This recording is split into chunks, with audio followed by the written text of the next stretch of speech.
persamaan dasar kesehatan itu standarnya sehat sama dengan tidak sakit. Berarti kalau tidak sehat berarti sama dengan sakit.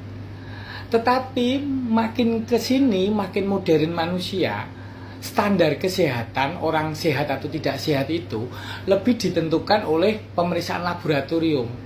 Jadi begitu banyak orang-orang yang terpenjara oleh angka-angka.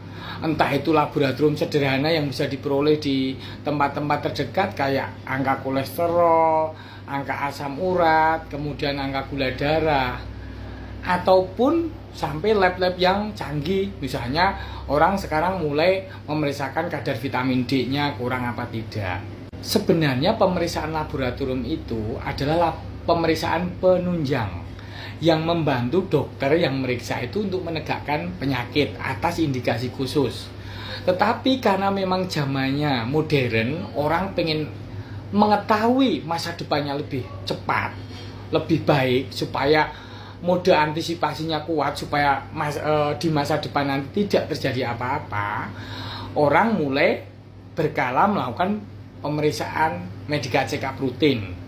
Masalahnya pemeriksaan medical check-up itu standar beberapa laboratorium ada perbedaan sedikit. Kadang-kadang beberapa laboratorium pun menggunakan reagen yang agak lebih murah atau alatnya belum dikalibrasi dengan baik. Jadi ketika ada selisih sedikit dibandingkan standar normal, itu orang mulai stres, orang mulai khawatir.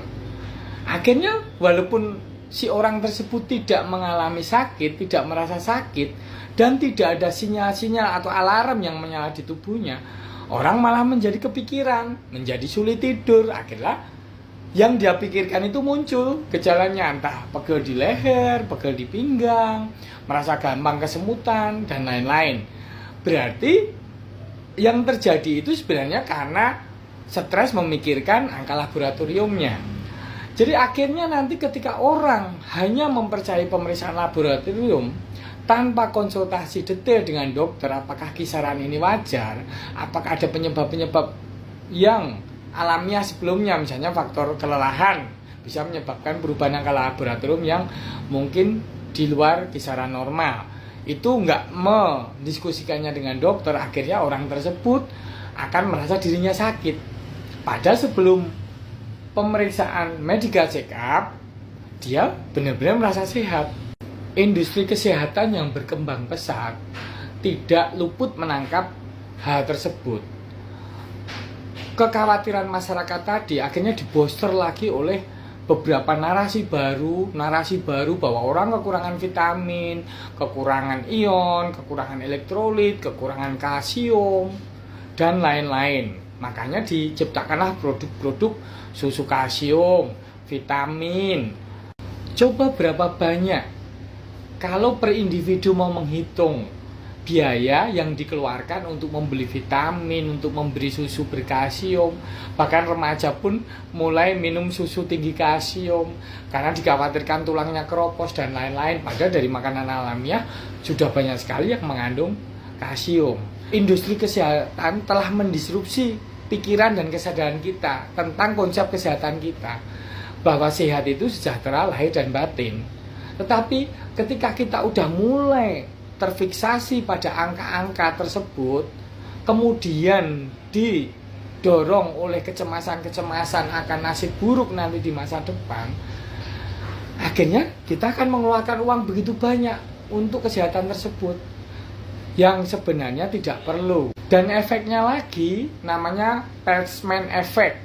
Jadi ketika orang sudah cenderung meminum vitamin, dia merasa bodinya fit. Kemudian dia akan lupa menjaga kesehatan, lupa jam tidurnya.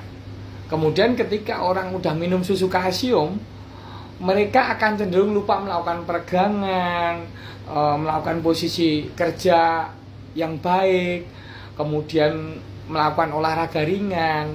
Itu juga jadi lupa karena sudah merasa minum susu tinggi kalsium, seperti itu.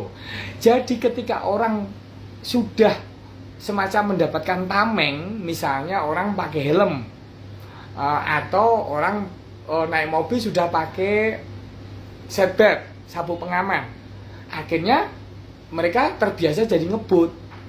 kemudian lebih banyak kecelakaan lagi. Memang dia orang yang pakai setback nggak akan fatal kecelakaannya, atau berkurang minimal lah kefatalannya, tapi bisa nabrak orang lain yang orang lain itu tersebut bisa fatal. Makanya semenjak ditemukannya seatbelt, angka kecelakaan makin meningkat tinggi. Semenjak ditemukannya alat kontrasepsi, seks bebas makin merajalela. Demikian juga di kesehatan, ketika orang sudah mulai minum vitamin, suplemen macam-macam, malah lupa keseimbangan kesehatan. Jadi malah akan lebih mudah sakit. Demikian itu yang harus kita perbaikin, itu kesadaran kita, supaya tidak mudah terpengaruh oleh nilai-nilai baru yang dipaksakan masuk ke kita, yang cenderung menakut-nakuti akan masa depan kesehatan kita. Tidak semuanya yang ditulis di internet, di konten itu, tanpa adanya penelitian yang detail, entah itu jurnal ataupun meta-analisa, itu bisa dipercaya.